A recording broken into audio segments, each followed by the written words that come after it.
One aspect of timing or yoshi that gets involved with Aikido and Toshu Randori that we have to become aware of is the way that the speed of the hands starts getting reflected in the feet.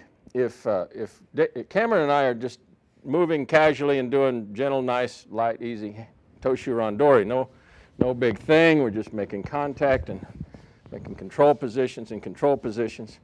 And he's making his attacks and I'm making my attacks. Our hands are moving freely and there's no particular inhibition. We can move around very easily. If we begin to accelerate the hands, because the hands can move much, much faster than the feet on the floor, when the hands begin to go quicker, the feet become kind of staccato. The center of gravity loses its ability to function moving through space freely because it has to stabilize the actions of the hands. So if we're just moving very quickly, yeah. Now what's killing Cameron in relation to me as I'm moving is I'm keeping the same hand and foot relationship as we engage, and I'm letting my hands start to move freely and quickly.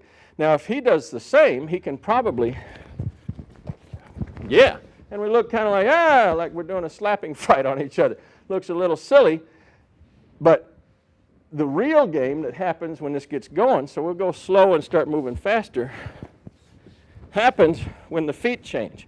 So if when he makes a little foot action and his foot changes from his lead foot to his back foot, he makes an action like this, for instance, or if he tries to go lateral, then the inefficiency of the body motion in relation to my line eats him up. It's a discrepancy between this timing of his center of gravity, the timing of the feet, and the timing of the hands.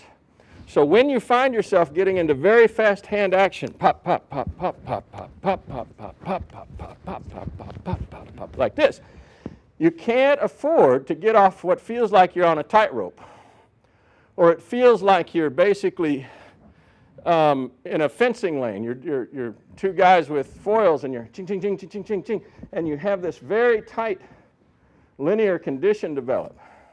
That linear condition develops when the hands accelerate past the point at which the center of gravity can naturally compensate.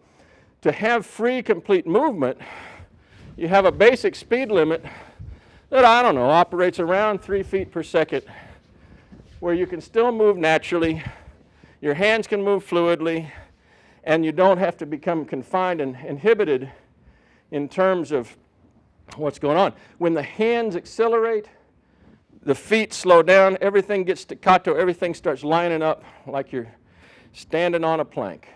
So just become aware of that so that when you notice, oh, everything's getting faster and faster and faster, which is a natural point, and acceleration does start creeping into the game, just be aware that at that point you need to become very conscious of how your feet are operating and know when you're in those conditions where you have to stay in that tight lane in order to survive. Because if I get in this fast hand action and he's not aware of that basic quality and he starts moving randomly with his feet, he dies real fast, falls down real quick. So you have to become aware. Once you get into quick hands act, your hands start operating, you don't even have to go as fast as you can go, just faster than normal. You got to operate with the feet in a completely different manner. You keep one foot pointed constantly at the man. Boom, boom, boom. You keep this foot at me. There you go. There you go. There you go. Good. And if I make a change like, whoa, I changed my feet, automatically you tear me off. No big thing. You feel that? Good. Excellent. Thank you.